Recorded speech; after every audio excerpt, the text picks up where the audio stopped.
हामी त्यो भयानक रात म अहिले सम्झिराखेको छु। कमरेड माधव कुमार नेपाल र म त्यसको साक्षी भयौं।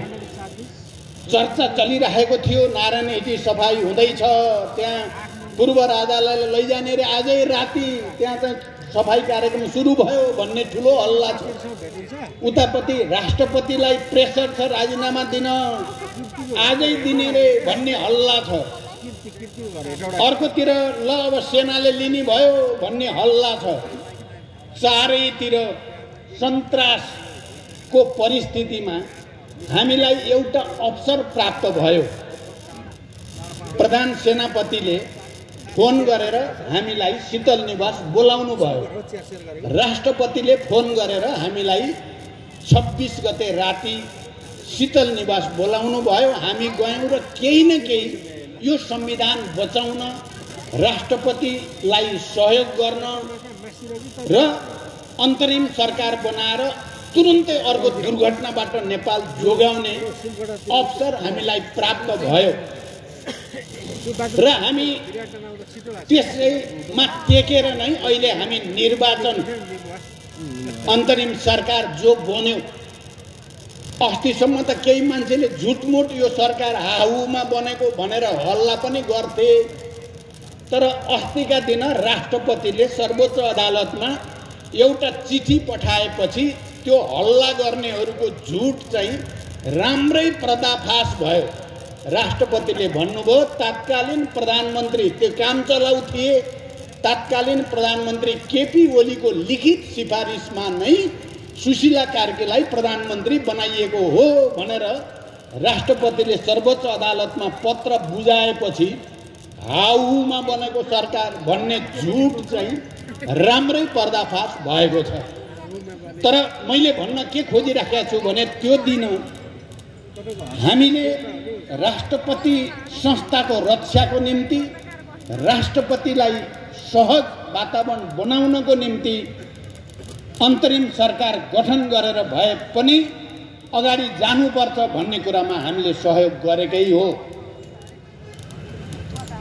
मेरो कुरा अझ त्यो भन्दा पनि भन्न चाहेको अर्कै कुरा छ। मेरो ध्यान र तपाईहरुलाई अलि जोड दिएर तपाई पूर्वका एउटा गौरवशाली इतिहास बोकेका नेता कार्यकर्ता र जनतासँग मैले भन्न के खोजिराखेको छु भने राष्ट्र अहिले पनि संकटमै छ, संकट मुक्त भइसकेको छैन। किनभने हाम्रो सेनाले सायद चाहेर पनि हाम्रा ऐतिहासिक धरोहर बचाउन सकेन। राष्ट्र कता न कता राज्यविहीनताको स्थितिमा केही घण्टा राज्यविहीन जस्तो देखा पर्यो। मेरो कुरा के छ, नेपाल जस्तो देशमा हामीले राष्ट्रको स्वाधीनताको रक्षाको निम्ति, नेपाली जनताको आत्मसम्मानको रक्षाको निम्ति, नेपाली जनताको आफ्नो निर्णय आफै गर्ने आत्मनिर्णयको अधिकारको रक्षाको निम्ति सेनाले मात्रै पुग्दो रहेनछ, प्रहरीले मात्रै पुग्दो रहेनछ। 24, 25 र 26 को घटना तपाई हामी सबैले भुल्न हुँदैन, पुग्दो रहेनछ। अहिले तत्काल हामी ठुलठुला शक्तिहरुसँग लड्न मिसाइल बनाउन सक्ने, त्यस्तो एटोमिक इनर्जी पैदा गर्न सक्ने तागत पनि हामी नेपालीसँग छैन। जसले विदेशीहरूले गर्ने चलखेल र हस्तक्षेपलाई फौजी रूपले र अत्याधुनिक हतियारद्वारा लडाईँ लडेर उनीहरूलाई पछार्न सक्ने अहिले परिस्थिति हामी नेपालीहरूको छैन। आदरणीय जनसमुदाय र कमरेडहरू, म यो कुरा विशेष गम्भीरतापूर्वक तपाईहरुसँग भन्न चाहेको छु। हामीसँग 3 करोड नेपालीहरूको राष्ट्रिय फौज बनाउन सक्ने तागत हामीसँग छ। यदि 3 करोड नेपाली नै देशको लागि जरुरी पर्दा मर्न तयार हुने हो भने दुनियाँको कुनै तागतले नेपाललाई हराउन सक्दैन। त्यसकारण मेरो चिन्ता र मेरो अपिल के हो कमरेडहरू र जनसमुदाय भने हामी सबै राष्ट्रको निम्ति, यसको स्वतन्त्रता र स्वाधीनताको निम्ति, नेपाली जनताको आत्मसम्मानको निम्ति एउटा नयाँ राष्ट्रिय फौज, सम्पूर्ण जनता नै फौज बन्ने प्रतिबद्धता र सङ्कल्प नगर्ने हो भने, जरुरी पर्यो भने नेपाली सेनासँगै मिलेर, नेपालको सेक्युरिटी फोर्ससँग पनि मिलेर सम्पूर्ण जनता राष्ट्रको निम्ति लड्न तयार नहुने हो भने हामीले बचाउन सकिँदैन। त्यसकारण म यो कुरा विशेष गम्भीरतापूर्वक तपाईहरुलाई भन्न चाहेको छु। जनताले मात्रै, जनताको तागतले मात्रै साम्राज्यवादीहरूलाई परास्त गर्न सकिन्छ। हामीले इतिहासका थुप्रै युद्ध क्रान्तिका अनुभवहरू हेरेका छौं। भियतनामदेखि अफगानिस्तानसम्म, अहिले भर्खरै युक्रेनमा अब बिचरा जेलेन्स्कीको के हालत हुँदैछ, यहाँसम्म सर्वत्र। त्यसकारण ठिकै भन्थे क्रान्तिकारीहरूले, साम्राज्यवाद भनेको कागजी बाघ हो। हेर्दा त खुब डरलाग्दो देखिन्छ, तर जनता जागे भने, जनता त्यसको मुकाबिला गर्न तयार भयो भने जस्तोसुकै ठुलो शक्ति पनि परास्त हुन्छ। यो इतिहासमा पटक पटक सिद्ध भएको प्रमाणित तथ्य हो। आज आम नेपाली जनतालाई हामीले भन्न चाहेका छौं, हामी सबै त्यो भयानक रात सम्झौं, त्यो भयानक दिन सम्झौं। हामीले केही पनि त गर्न सकेनौं। हाम्रो फौज एक्लैले पनि गर्न नसक्ने भनेपछि हामी नेपाली जनता सिंगै नै जागरुक भएर, सचेत भएर, जरुरी पर्दा जस्तोसुकै बलिदान गर्न तयार हुने फौजका रूपमा तयार नहुने हो भने गाह्रो छ। यही अपिल मैले मुख्य रूपमा तपाईहरुसँग गर्न चाहेको छु। हामीले यो कम्युनिस्ट एकता र विभाजन त सधैँ हुने गरेकै छन्। नेपालमा विगतदेखि एकता हुन्छ, फेरि फुट्छ, फेरि एकता हुन्छ, फेरि फुट्छ। यी त हामीले बेहोरेकै कुरा हुन्। तर यो पटकको एकता त्यस्तो होइन भन्ने हाम्रो दाबी छ। यो रूपमा मात्रै हेर्नुभयो भने पनि 16 वटा कम्युनिस्ट पार्टीहरू मिलेर एकैचोटि नेपाली कम्युनिस्ट पार्टी बनेको इतिहासमा पहिलो हो। यो कुरा ध्यान दिइयोस्, यो पहिलो हो। 16 वटा एकैचोटि मिल्ने भन्ने कुरा। यो जेनजी युवाहरूलाई म फेरि पनि धन्यवाद भन्न चाहन्छु। तपाईहरुले झकझक्याइदिएर हामीलाई एकताबद्ध भएर बदलिन, रूपान्तरित हुन तपाईहरुले प्रेरित गर्नुभयो।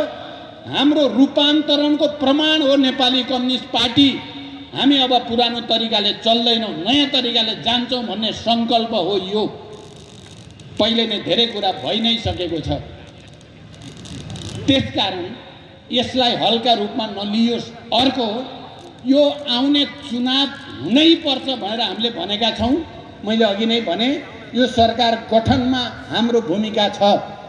त्यसकारण यो सरकारले घोषित नीतिमै स्वच्छ, निष्पक्ष, धाँधली रहित र शान्तिपूर्ण निर्वाचन गर्ने वातावरण बनाओस्। हामी त देशभरि अभियानमा हिँडि नै सक्यौं। अस्ति धनगढीमा हजारौंको सभा, दाङमा हजारौंको सभा, पोखरामा हजारौंको सभा र आज विराटनगरमा हामी देशव्यापी अभियानमा छौं र हजारौं र लाखौं जनतालाई परिचालन गरेका छौं। चुनावका पक्षमा, लोकतन्त्रका पक्षमा, राष्ट्रिय स्वाधीनताका पक्षमा। सरकारले यसको गम्भीरतालाई गहिरो गरी बुझोस्, कुनै आग्रह र पूर्वाग्रह नराखोस्।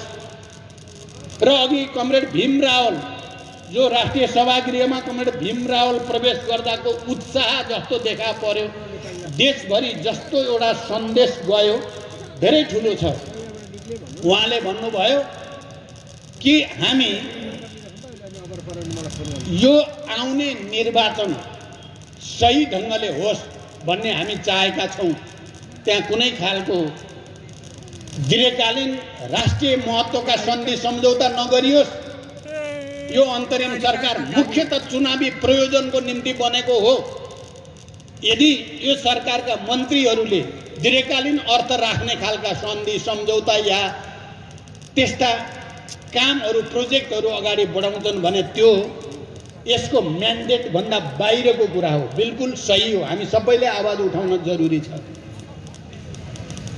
अर्को कुरा, हामी निर्वाचनतिर हामीले वातावरण बनाउँदै गर्दा हाम्रो ध्यान यो नेपाली कम्युनिस्ट पार्टी बनाएको चुनावमा केही भोट जित्न होला भन्ने भ्रम पनि हामी कसैले नपालौँ। मैले भने राष्ट्रको हितको लागि र जनताको हितको लागि नयाँ ढङ्गले समर्पित भएर अगाडि बढ्ने उद्देश्यका साथ एउटा निश्चित सिद्धान्त वैज्ञानिक समाजवादको कार्यक्रम र नेपालमा आर्थिक समृद्धिका लागि कृषिमा आधुनिकता र क्रान्ति, उद्योगमा आधुनिकता र नेपाली युवाहरूलाई देशभित्रै रोजगारी सृष्टि गर्ने उद्देश्यका साथ शिक्षा र स्वास्थ्यलाई निशुल्क बनाउने अब नेपाली कम्युनिस्ट पार्टीले शिक्षा र स्वास्थ्यमा अहिलेसम्म जे अपनाइएको छ त्यसको ठाउँमा हामी आम जनताको लागि सर्वसुलभ बनाउने नीति लिनेछौँ। उद्योग, पर्यटन, जलस्रोत जस्ता क्षेत्रमा क्रान्तिकारी ढङ्गले काम गर्ने सङ्कल्पका साथ हामीले नेपाली कम्युनिस्ट पार्टी बनाएका छौँ। समाजवादको एउटा नयाँ इतिहास रच्ने उद्देश्यका साथ यो बनाएका छौँ र पूर्वको यो उत्पादक शक्तिको विकास र चेतनाको पनि विकास भएको ठाउँमा म तपाईहरुलाई अपिल गर्न चाहन्छु, समाजवादका भ्रूणहरू अब स्थानीय तहबाटै रोप्न सुरु गरौँ। समुदायमा आधारित समाजवाद, हाम्रो आफ्नै इतिहास, आफ्नै भूगोल, आफ्नै संस्कृति, आफ्नै विकास प्रक्रियासँग जोडिएको समाजवाद, त्यस्तो निर्माण गर्न अगाडि बढौँ। म तपाईहरुलाई यसको निम्ति पनि विशेष अपिल गर्न चाहन्छु।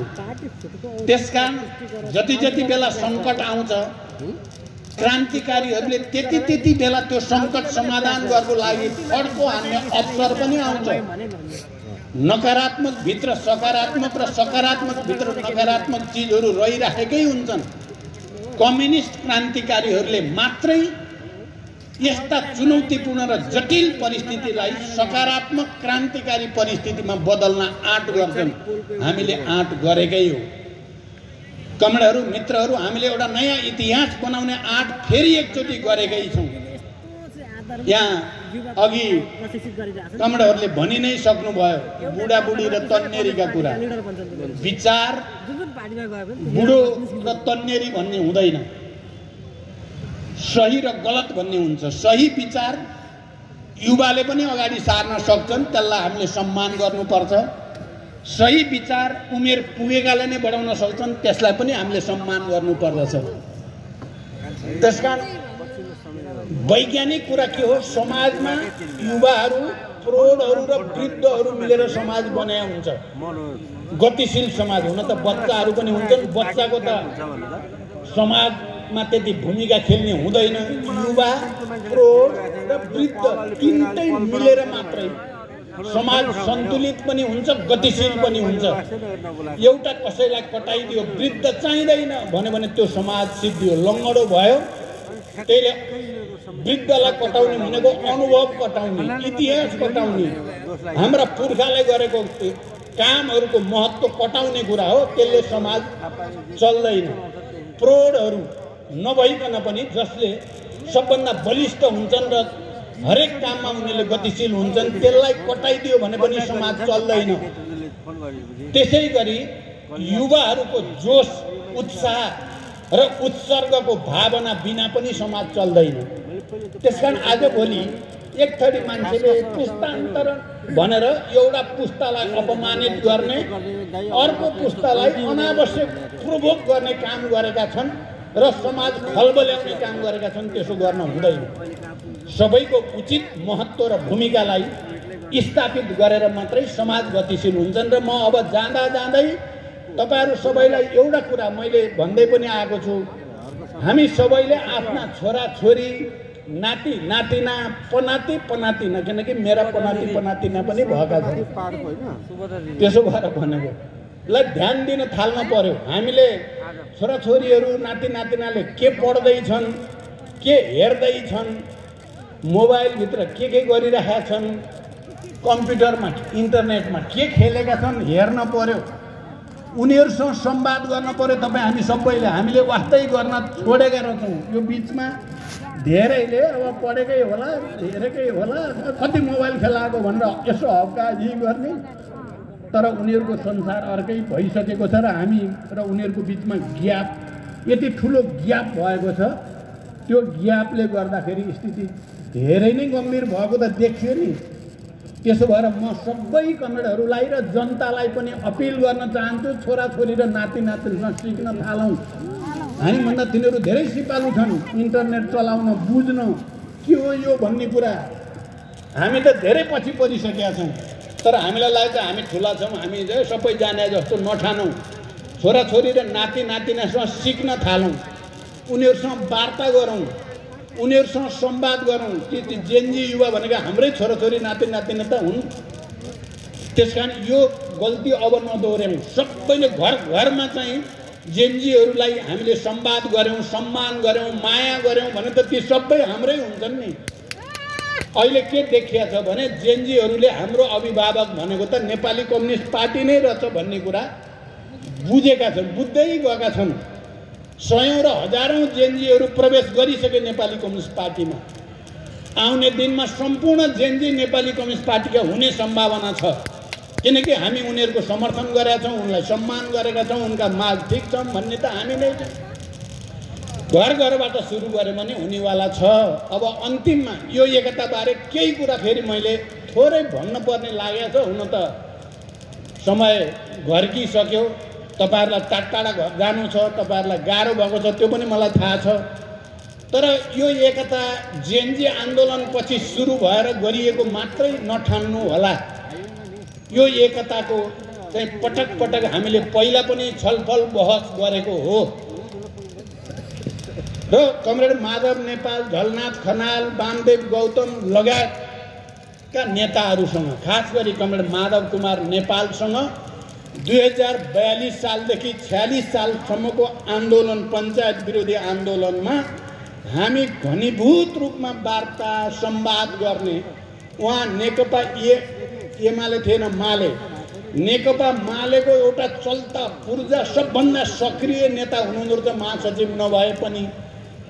म पनि त्यति बेला मसालको सबभन्दा चल्ता पूर्जा निकै नै सक्रिय थिएँ महासचिव नभए पनि। उहाँको र मेरो कता कता के मिल्थ्यो। विद्यार्थी आन्दोलन, शिक्षक आन्दोलन, के आन्दोलन सबैमा हामी पञ्चायत विरोधी आन्दोलनमा हामीले एकअर्कालाई नजिकबाट हेरिराखेकै थियौँ। कमरेड झलनाथ खनाल म सम्झिन्छु, गोरखपुरमा हाम्रो त्यति बेला पार्टी कार्यालय थियो। मोहन विक्रम निर्मल लामाजी, म त्यहाँ बाहिर गए पुगेको थिएँ। त्यति बेलादेखिको हाम्रो सम्पर्क सम्बन्ध हो। त्यहाँदेखि यो अहिले भर्खरै चिने यताउता गरे भन्ने नठान्नु होला। अनि त्यति मात्रै होइन, जनयुद्धको अवधिभरि सबभन्दा धेरै कसैसँग वार्ता भयो भने त्यो माधव कुमार नेपालसँगै भयो मेरो। तपाईहरुले यो कुरा नि, यो जनयुद्धलाई कसरी सहज ढङ्गले शान्तिमा रूपान्तरण गर्ने, संविधान सभा र गणतन्त्रमा रूपान्तरण गर्ने भन्ने कुरामा हाम्रो धेरै गहिरो संवाद भएको इतिहास छ। यो कुरा पनि तपाईहरु सबैले बुझिदिन जरुरी छ। र अनि यता आइसकेपछि पनि हामी लगातार नेपालको कम्युनिस्ट आन्दोलनलाई के गरी बलियो गर्न सकिन्छ, गलत प्रवृत्तिसँग के गरी जुझ्न सकिन्छ भनेर लगातार संवाद गरेका छौँ। यतापट्टि हिजोको माओवादी केन्द्रको तर्फबाट म, त्यति बेलाका वरिष्ठ उपाध्यक्ष कमरेड नारायण काजी श्रेष्ठ र माधवजी लगायतका नेताहरूसँग हाम्रो लगातार छलफल भएको कुरा पनि म तपाईहरुलाई स्मरण गराउन चाहन्छु। अब हाम्रो काँधमा एउटा ठुलो जिम्मेवारी आएको छ। सबै पुस्तालाई एक ठाउँमा केन्द्रित गर्ने, सबै वामपन्थी कम्युनिस्टहरूलाई एउटै केन्द्रमा केन्द्रित गर्ने, सबै लोकतन्त्रवादी शक्तिहरूलाई एउटै मोर्चामा ल्याउने र राष्ट्र बचाउने, जनतालाई समृद्ध बनाउने, आत्मनिर्णयको अधिकारको सम्मान गराउने ऐतिहासिक भूमिका यो पार्टीको काँधमा आएको छ। हेर्नु होला, हामी त्यो पुरा गरी छाड्छौँ। हुन त मानिसहरूले यो उमेरमा के गर्लान् भन्लान्, यही उमेरका मान्छेले क्रान्ति गरेका इतिहास पनि दुनियाँमा धेरै छन्। मैले धेरै पढेको छु। आजभोलि म बिहान 4:30 देखि 5 भित्र उठ्छु, 1-1.5 घण्टा एक्सर्साइज गर्छु, तम तयार परेर अनि दिउँसो हिँड्छु। त्यसो भएर भीम रावलले भने जस्तो मसँग दौडिन कम्पिटिसन गर्ने कोही छ? म युवाहरूसँग दौडिन चाहेको छु। मर्निङ वाक कति गर्ने हो गर्न चाहेको छु। एक्सर्साइज, हेभी एक्सर्साइज गर्न म तयार छु। त्यसकारण हामीले भन्यौँ युवा साथीहरू, तपाईहरुको असली अभिभावक नेपाली कम्युनिस्ट पार्टी हो। यसका नेताहरू हुन्, दुविधामा नपर्नु होला। भुइँफुट्टा, विचारविहीन, इतिहासविहीन, त्याग बलिदानविहीनले गरेको होहल्लाको पछि तपाईहरु नलाग्नु होला। राष्ट्रको भलो यसैमा हुन्छ भन्दै बिदा हुन्छु। धन्यवाद। अभिवादन।